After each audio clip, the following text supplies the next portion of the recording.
Beri nama pedang ini Naga Puspa. Selamatkan dia. Jangan sampai jatuh ke tangan pendekar berwatak jahat.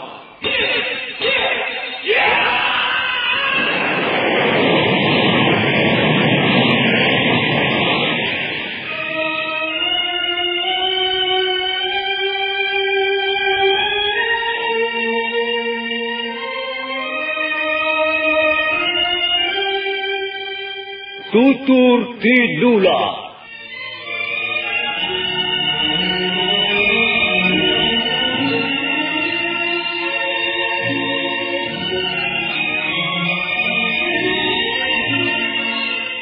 Sebuah sandiwara radio serial, produksi Sanggar Cerita dan teater Sanggar Prativi. Sebuah kisah dengan latar belakang sejarah runtuhnya Singasari dan berdirinya Kerajaan Majapahit.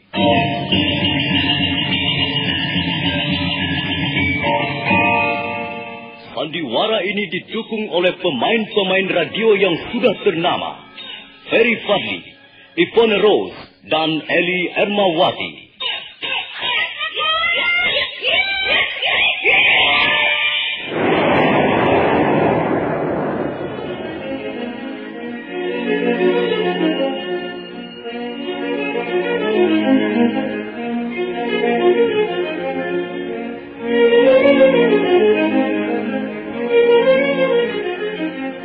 Cerita ini ditulis dan diolah oleh S. Tijab, hiasan musik dan sutradara J.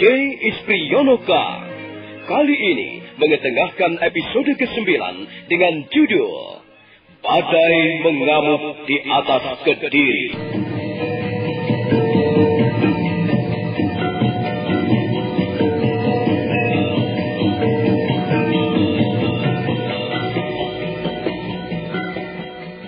Dalam seri ke-263 ini didukung oleh para pemain Ferry Fadli sebagai Arya Kamandanu, Ivone Rose sebagai Sakawuni, Oki sebagai Tunjung Kuning, Rima sebagai Tunjung Putih, Neni Haryoko sebagai Ayu Pupuk, dan Asdi Suhastra pembawa cerita. Selamat menikmati.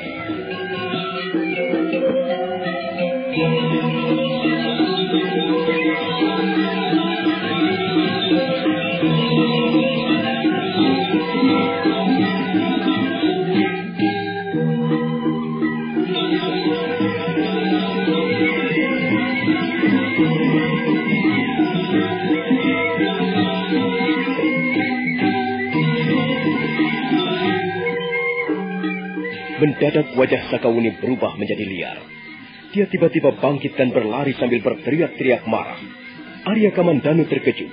Dia sangat mengkhawatirkan keadaan gadis itu. Wuni! Sakawuni!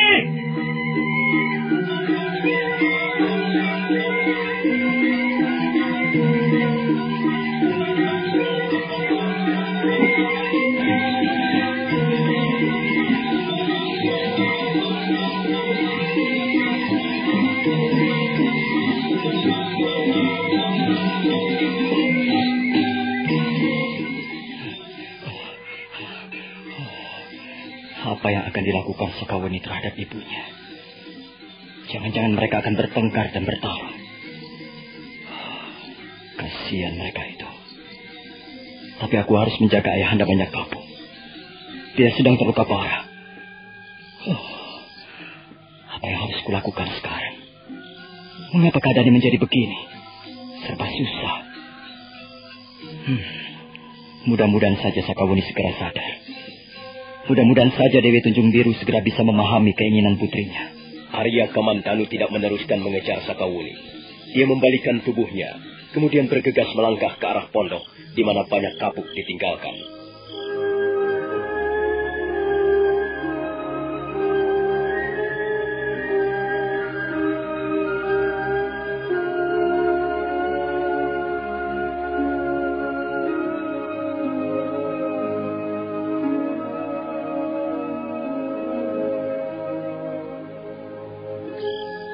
Sebentar kemudian, Arya Kamandanu sudah tiba kembali di pondok, di kaki bukit Panampihan.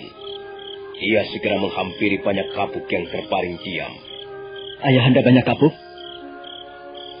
Ayahanda banyak kapuk? Oh, rupanya dia pingsan lagi. Apa yang harus aku lakukan sekarang? Kalau aku terus-menerus diam di sini, tak ada yang bermanfaat yang bisa aku lakukan. Paling-paling aku hanya menunggu saja ayahanda banyak kapuk kembali sadarkan dirinya. Kalau begitu, lebih baik ayahanda banyak kapuk kubawa naik ke puncak bukit Panampihan.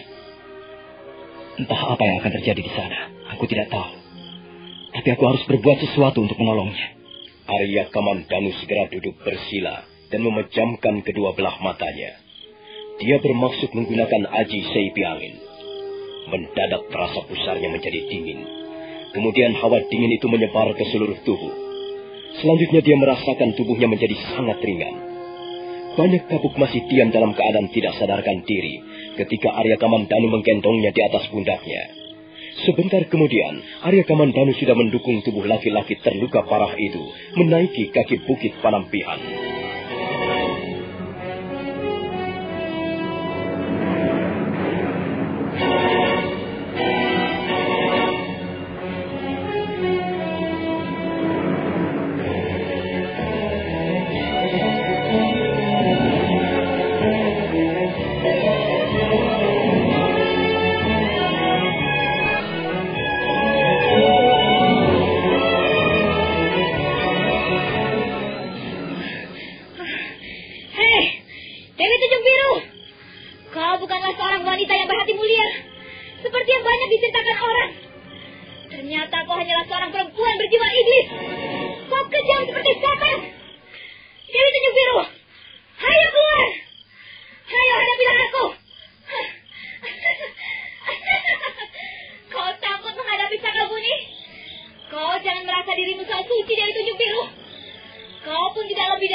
Pada saat itu, Tunjung Putih dan Tunjung Kuning muncul dari arah serambi rumah kediaman Dewi Tunjung Biru.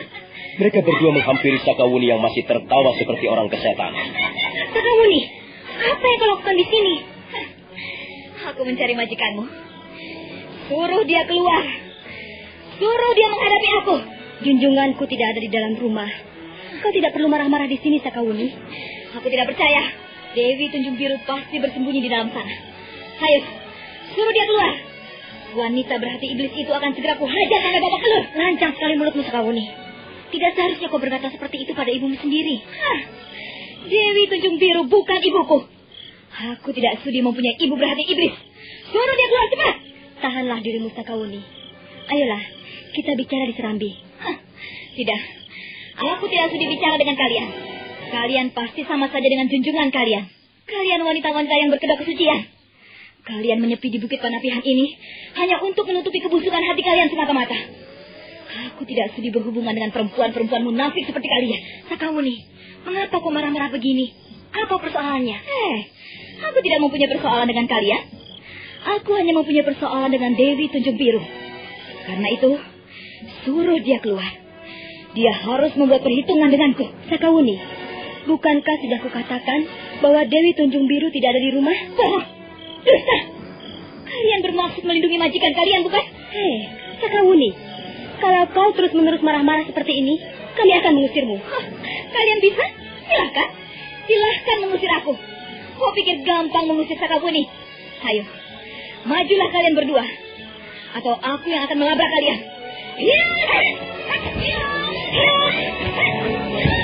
Tunggu, Sakawuni. Tunggu dulu. Sabar. Kau pasti sedang mengalami sesuatu yang tidak menyenangkan hatimu. Tahanlah dirimu, Sakawuni. Kami tidak bermaksud memusuhimu. Kami ingin membicarakannya secara baik-baik. Ayo, kita bicarakan di serambi depan. Tidak. Sudah kukatakan bahwa aku tidak butuh bicara dengan kalian. Aku hanya butuh Dewi Tunjung Biru. Suruh dia keluar. Atau aku akan melabrak ke dalam sana. Sakawuni! Sakawuni!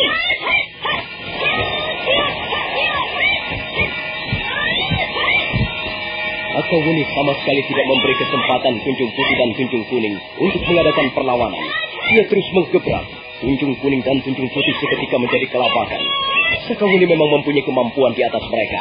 Karena itu, walaupun mereka berusaha mengadakan perlawanan sejadi-jadinya, namun hal itu tidak dapat berlangsung lama. Akhirnya Sakawuni dapat merobohkan mereka berdua.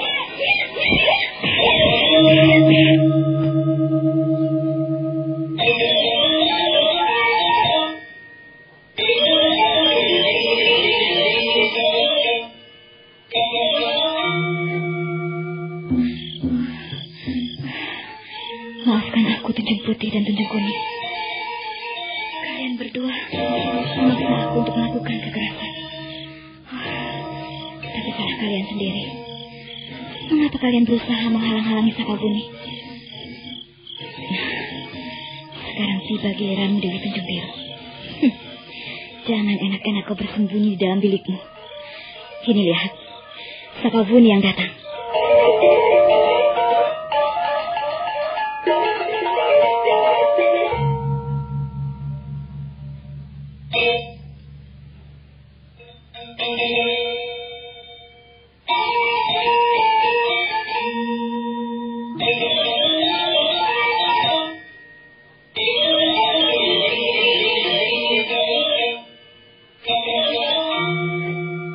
Dengan beringas, Sakawuni melompat ke serambi rumah kediaman Dewi Tunjung Biru.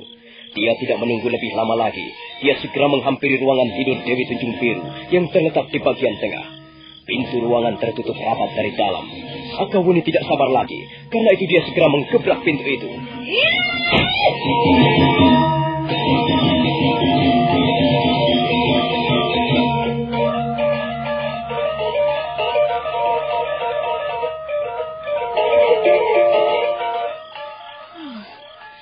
Ruangan ini kosong.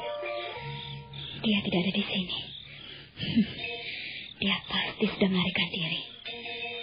Dasar perempuan pengecut. Dia selalu menuduh ayahku tidak bertanggung jawab.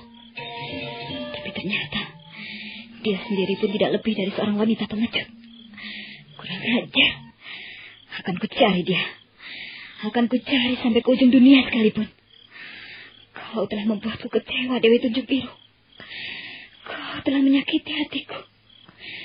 Kau harus menerima pembalasanku. Aku tidak terima. Ayahku kau hina dan kau lecehkan seperti itu.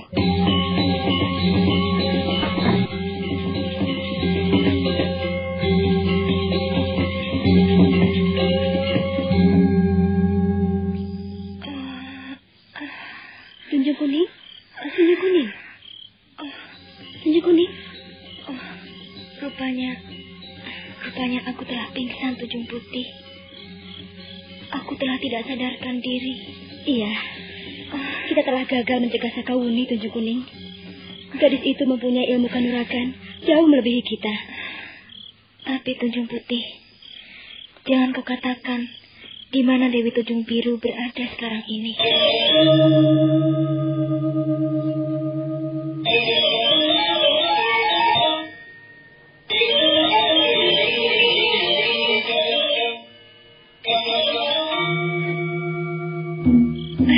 Sakawuni? Kalian tidak perlu menipu aku. Apa maksudnya, Sakawuni? Katakan, di mana junjunganmu berada sekarang ini? Tunjung Putih, awas. Kalian jangan coba-coba menipu dan mempermainkan aku. Kalau tadi kalian hanya kubuat pingsan, tapi aku bisa bertindak lebih kejam lagi. Sakawuni, bukankah kau sudah menemui beliau di dalam biliknya? Tunjung Kuning, kau jangan berpura-pura bodoh. Kalian pasti tahu di mana junjungan kalian sekarang ini berada. Cepat katakan.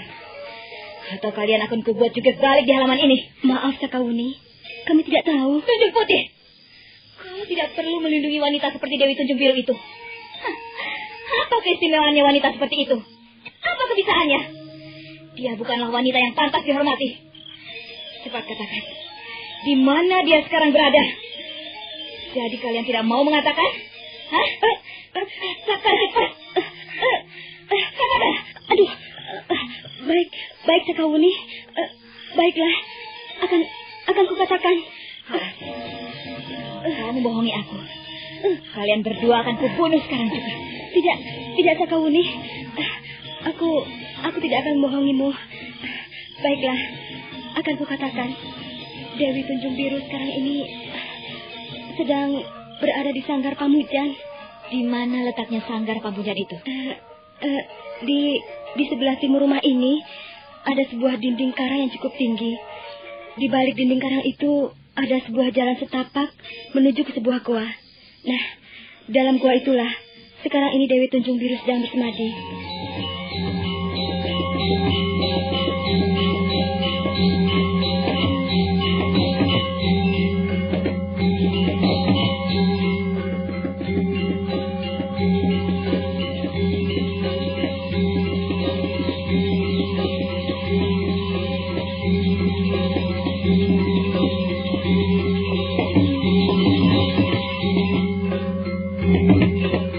Baru saja Sakawuni melangkahkan kakinya menuju arah yang ditunjukkan Tunjung Putih. Pada saat itu, Arya Kamandanu datang sambil mendukung tubuh banyak kabuk. Tunjung Putih dan Tunjung Kuning segera membantunya. Mereka membaringkan banyak kabuk di atas balai, di bagian serambi depan rumah kediaman Dewi Tunjung Biru.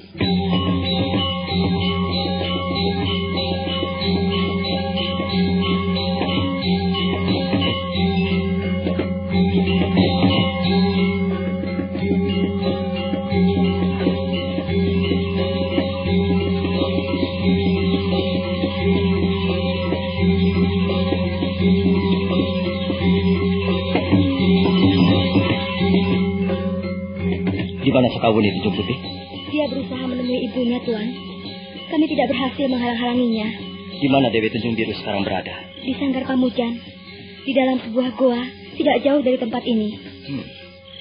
Apakah kalian bisa kupercaya? Lihatlah. Ayahanda banyak kapuk masih dalam keadaan pingsan. Tolong rawat dia untuk sementara waktu. Baiklah, Tuan. Biarlah kami yang akan merawat beliau. Sebaiknya Tuan segera menyusul Sakawuni. Kami sangat mengkhawatirkan keadaan mereka. Sakawuni kelihatannya sedang dalam keadaan kalap. Dan kami tahu bahwa Dewi Tunjung Biru tidak mungkin merubah pendiriannya. Sebelum pergi bersemadi, beliau sudah berpesan kepada kami agar kami jangan sampai memperbolehkan Sakawuni untuk menemuinya. Nah, kalau begitu, aku akan pergi dulu. Kalian jaga ayahanda banyak kapuk baik-baik. Baik, Tuan. Tuan tidak perlu mengkhawatirkannya. Kami akan menjaganya di sini. Arya Kamandanu segera melompat meninggalkan halaman rumah kediaman Dewi Tunjung Biru. Sebentar kemudian tubuhnya sudah hilang ditelan kegelapan malam.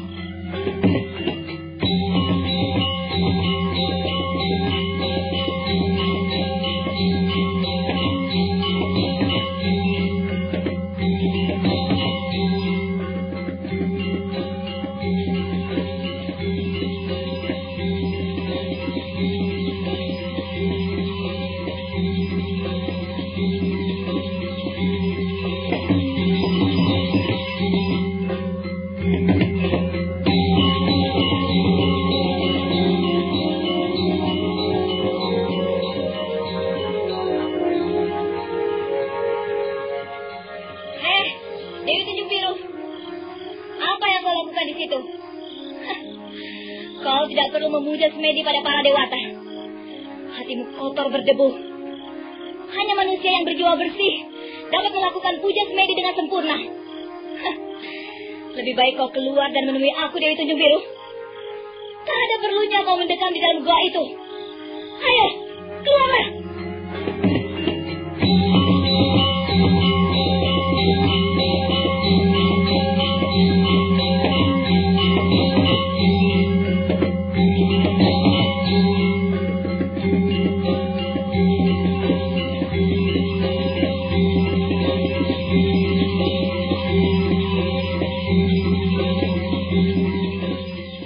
Sesuatu pun yang menyahut teriakan-teriakan Sakawuni. Hanya suara sepi yang terdengar di sana-sini. Sepi dan mencekam.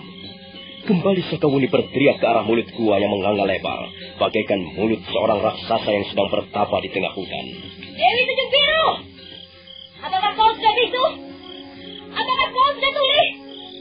Ayo, keluarlah! Temuilah Sakawuni! Jangan menganggap dirimu paling suci dengan memuja semedi seperti itu. Kau hanya pandai menutup wajahmu dengan kedok. Kau mengaku seorang tabib suci yang senang menolong orang. Tapi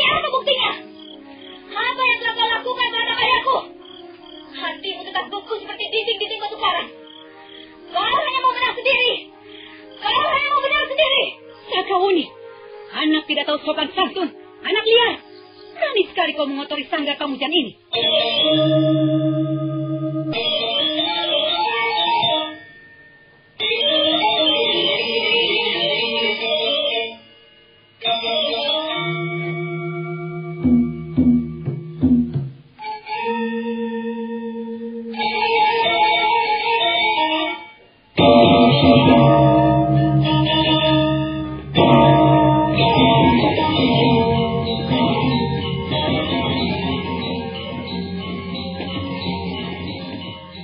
Sakawuni mendengus keras.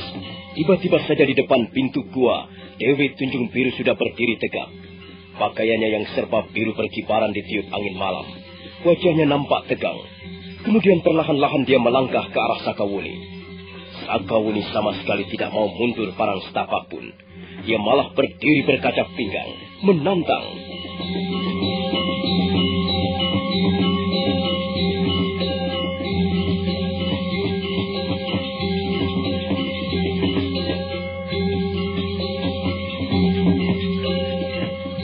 Nah, bagaimanakah kisah selanjutnya? Apakah yang akan mereka lakukan? Apa yang akan terjadi di antara mereka berdua? Saudara pendengar, silakan menunggu seri berikutnya. Sampai jumpa.